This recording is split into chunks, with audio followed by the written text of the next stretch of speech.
Welcome to Tank Talk, where we fuel your curiosity and challenge your thinking. Today, we are talking with Larkin Rose on his new film, The Jones Plantation. Hey, Larkin, how's it going? Hey, good. Slightly exhausted, but good. Awesome. Congratulations on launching the film.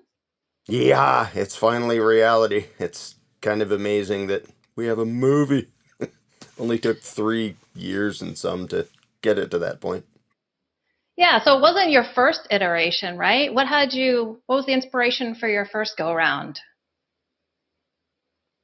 Well, on this little project, there was a animated version of the story from 10 or 12 years ago, I think. I don't even remember when I posted that one, which is just a little 10-minute long allegory that uses the example of a slave plantation to tell this story. And when the director happened to be interviewing me for a completely different reason down in Mexico several years ago, we went back and forth. And I think one of the things he said was, well, isn't democracy at least better than monarchy? And I said, actually, no. He was like, wait, what? And I pointed him to that little video. And after seeing it, then he contacted me and said, what would you think of making that into a movie? And I immediately thought there is so much stuff we could pack into that to such a movie and give it way more depth and substance than just the silly little animated thing. And then we did. Like 3 years of other stuff happened, but that's sort of the short version of how it got there. There's this plantation owner, antebellum South, so he owns a bunch of slaves, and he's having trouble keeping up, and they're kind of falling behind, and some of the slaves are getting uppity and restless and disobedient and causing trouble and not producing enough. And he hears tell of basically a consultant of sorts who teaches slave owners how to get more out of their slaves. And so along comes Mr. Smith, whose job it is to describe to Mr. Jones, the plantation owner, you're doing it wrong. Like, doing it by brute force is very limited, it's inefficient, it's ineffective. There are much better ways, basically, to enslave humanity by means of mental tricks and manipulations and deceptions and all that sort of thing. And pretty early on, I don't think this counts as a spoiler, I think the viewer is going to notice that these are all the tricks that are still being done today. And, and I always have to point out, I'm not at all comparing the degree of suffering and injustice from like an actual slave plantation to what we have today, but the mentality behind the domination and the exploitation and that is still the same. It's still the same approaches. It's still, the Mr. Smiths of the world. And that character doesn't represent a particular individual, but the people playing those games are still playing those games and tricking decent people into basically going along with and sometimes cheering for their own, like, abuse and mistreatment and extortion, basically.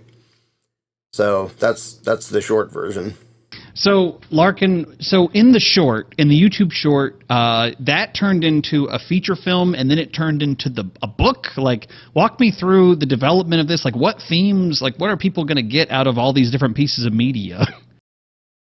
Well, I think catastrophe is the mother of invention, and while we were shooting the movie, and scenes had to be cut down and shortened, and some subplots had to be completely dumped because, like, there's not going to be time. It's not going to fit. Not only do we not have the time to shoot them all because we shot the whole thing in like 17 days, but we don't want this to be a 7-hour movie. So just for time, we have to hack it down. And initially I was really frustrated because, like, as you might expect, there's a whole lot I want to say with this movie. And Andrew, the director, was totally right that there isn't time to say all that stuff in a movie. And so every day after the shoot, we came back to our little headquarters down south, and we were doing rewrites of the scenes for the next day. And then only a few days in, I was so frustrated with how many things had to be cut. And they did have to be cut, but it was still frustrating to see them just getting, thrown in the trash, that I decided I'm going to write a novel version of this and put all that stuff back in. Because in written form, there are a lot of things you can get into that you just can't on film. Get into what people are thinking, what their attitudes are, and a lot more of the stuff that doesn't really show up on screen, and you just have way more time. Like the average novel is, 10, 15 hours worth of movie if you actually made it directly into a movie. So I started writing the novel, and I was finished the rough draft of the novel by the time we finished shooting the movie. So I was very sleep deprived. My immune system utterly collapsed. So did Andrew's for different reasons, because he was frantically working on everything else. But I like the idea because I love the movie for what it is. It's exactly what it should be, I think. And yet there's so much more to tell. And so I love the idea of having the novel that expands on it. And they don't conflict. I mean, there's little things in the plot that change that basically changed on the fly while we were making the movie. But those are kind of trivial things. The overall plot of what happens is the same, but the book allows it to get way more in depth into the not only what they're thinking, but the philosophical discussions back and forth between like Mr. Smith, the consultant, and Mr. Jones, and later his cousin Mr. Johnson comes in, and there's discussions that you don't want to have too much dialogue in a movie because that gets slow and dragging along. In a book, you expect that. The only visuals are words in front of your face. So that's the place to do that. So the back and forth and the discussions go into way more depth and have, a lot of substance to them that you can't really express in a movie. And so I really think that each thing, the movie and the novel, needed to be their own thing, despite the fact that they're telling the same story and they almost entirely match.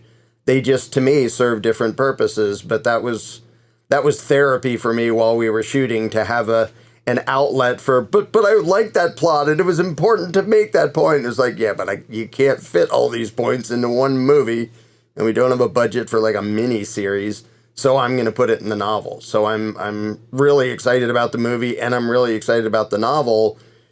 And I think each plays its own part. It's not like, well, if you don't have time for this, you can have this, not quite as good thing. Because there are aspects of the movie that a novel can't convey. The visuals and the mood changes and stuff. I'll have to let people see it to know what I mean. But there's things you can't convey in writing, and there's other things you can't convey in visuals without writing. So I really like, the fact that I thought of, well, I'm just going to write the novel then at the same time. And together, I think they go really well to paint a pretty dang complete picture of what we're trying to say. And each one does its own thing independently. It's not like you need the other one to, like, either one by itself does its job, and both together just does two different jobs that happen to, complement each other. What is it that you are trying to say as far as the cautionary tale to the people who are living today? Because earlier you said these are the same tricks that politicians use today. What is the message of the Jones Plantation? Basically, I want people to understand how mental enslavement is way more insidious and way more of a threat to humanity than mere physical enslavement. I mean, physical enslavement, obviously, I don't think I need to tell anybody this, is horrendously evil. That's, about as bad as you can get, is treating another person like your property. That's just, that's as bad as you can get. But you can't get away with that on a continuing large scale without using the mind control thing. So, if somebody sees, well, somebody else was like chained to a tree in their backyard and forced to work, everybody knows what that is. Everybody understands that's really, really bad. And the thing to do is, well, you break the chain and run away or overthrow the guy trying to do that. Like, that's simple. What people don't understand, and what I hope this movie nudges them into thinking about and questioning more, is the ways in which mental trickery and enslavement is actually more powerful. It's a more powerful way to subjugate human beings, to basically reduce them into, robots serving their masters, than outright just physical slavery is. Because if you just abuse somebody and they know it, and you're exploiting somebody and they know it, they don't feel beholden to you. And the moment they have a chance to get away or overthrow you or, throw you into a wood chip or whatever, the moment they have the chance to get out of that scenario, they will, because everybody recognizes that it's wrong. Well, the real way that people are robbed and exploited and oppressed today, way more often than not, the victims don't even recognize what's going on.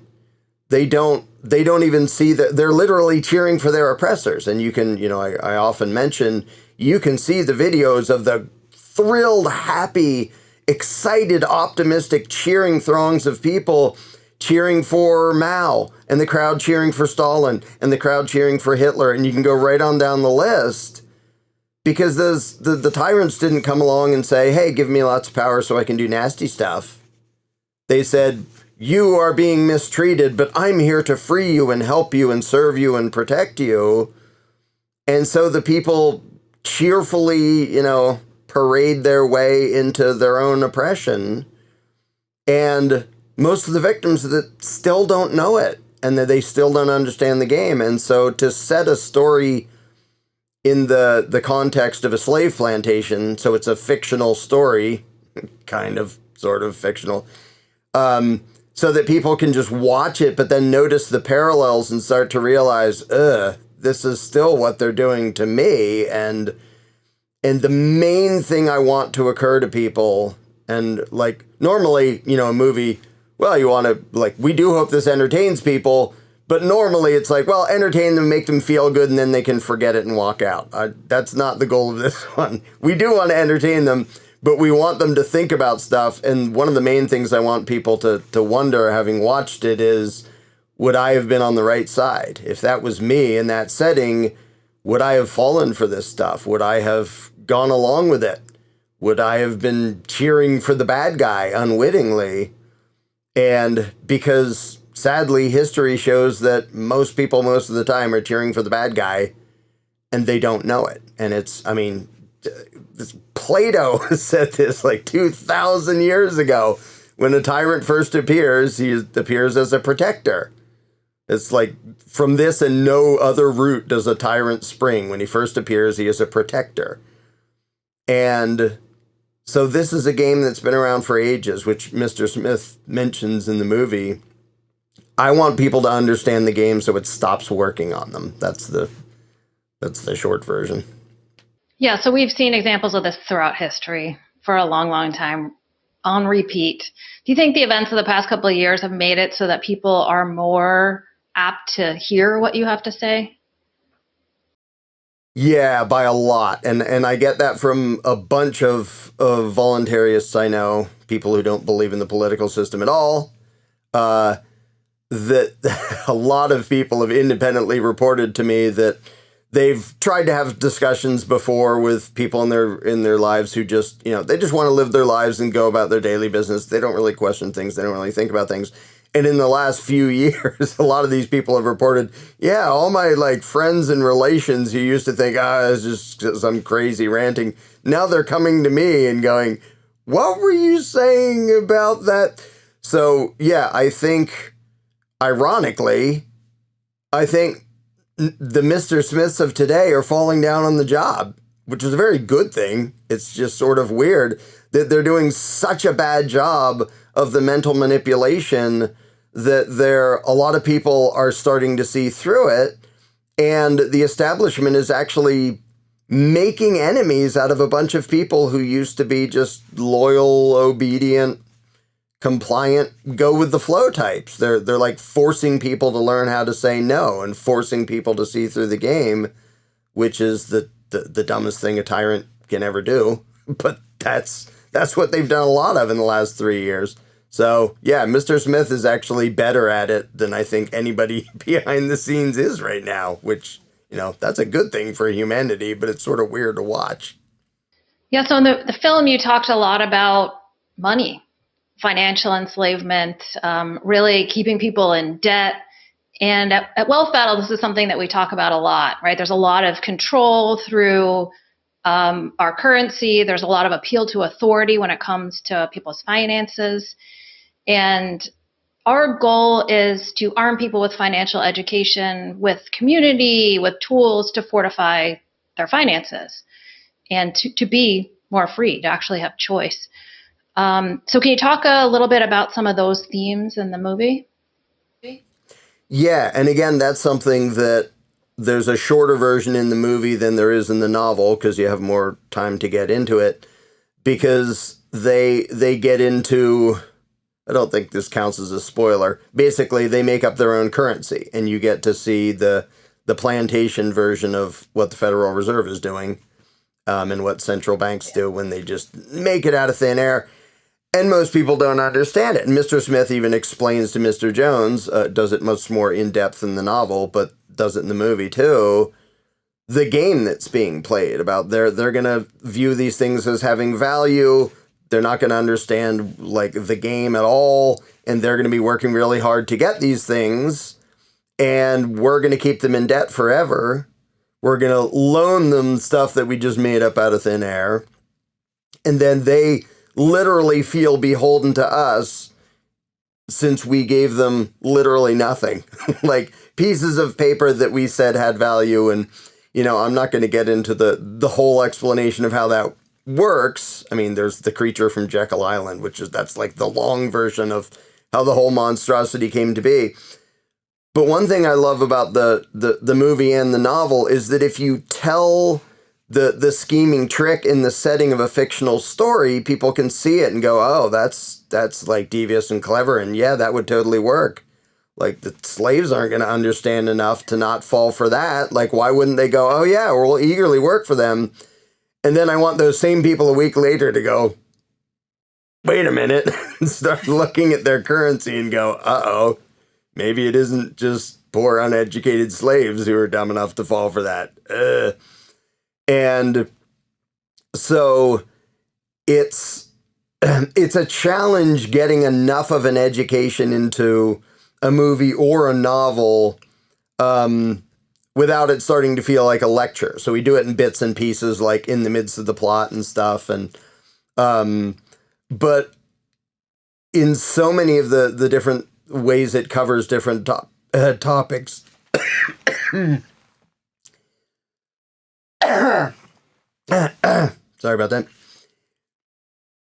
When it covers a topic, mostly the goal is to get people to start to think about it and question it, and then they can look further into it and learn more about it. Because there's hundreds of hours worth of stuff you could elaborate on in the different themes of the movie with the currency and their economic system on this little plantation being one of them. But I wanted to give enough of an overview that people can first of all see, wow, that's actually kind of a clever trick, and then realize, they're also doing the exact same thing to us. And, of course, that ties into what you guys are doing. You can't really be prosperous if you don't nearly understand the game that you're in. If you don't even understand what you're trading with or how debt works or how currency works. And so, yeah, that puts everyone intentionally at a huge disadvantage. And I think dropping little hints here and there to have people start questioning these things is like really important. Something that comes up a lot is the people who are, let's say, in the freedom sphere. They know that inflation is a big problem, but whenever it comes to their own economic calculation, they don't account for it. They don't consider that. Yeah. And they go, oh, well, I'll just do what the dude who passed his Series 65. I'll just trust the CFA or the CFP or the CPA.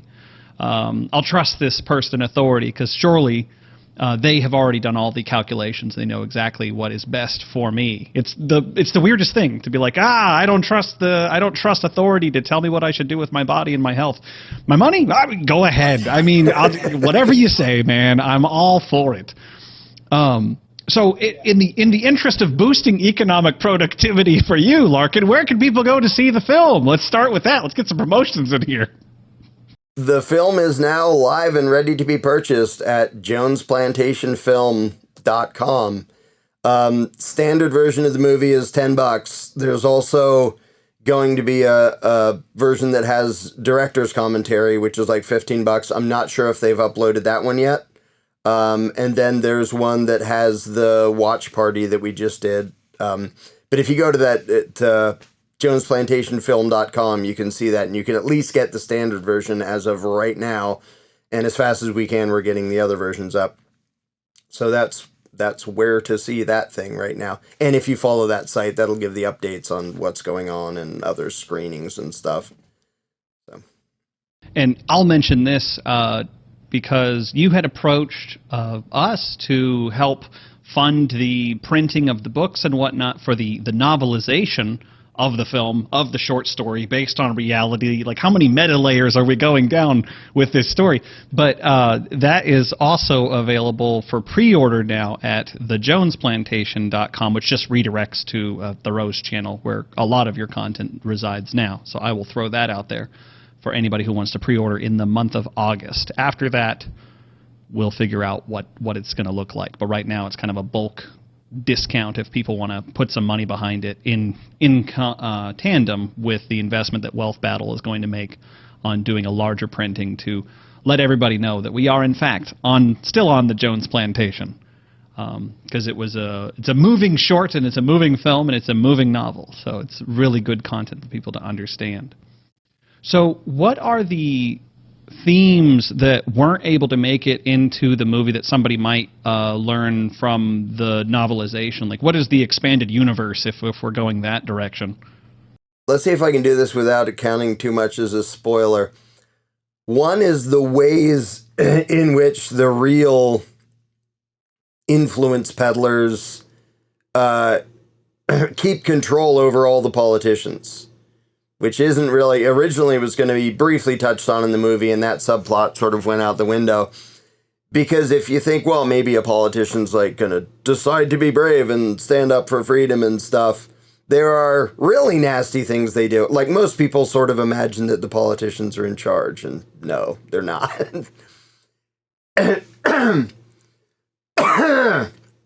the people who are in charge basically have blackmail leverage on everybody so that nobody dares to actually go against the game. They can pretend to hate each other. The puppets can yell at each other and put on their, basically pro wrestling show. But none of them are really going to turn around and try to pull the rug out from under the system, because all of them are intentionally put into a place that's very vulnerable. So that's there in the novel.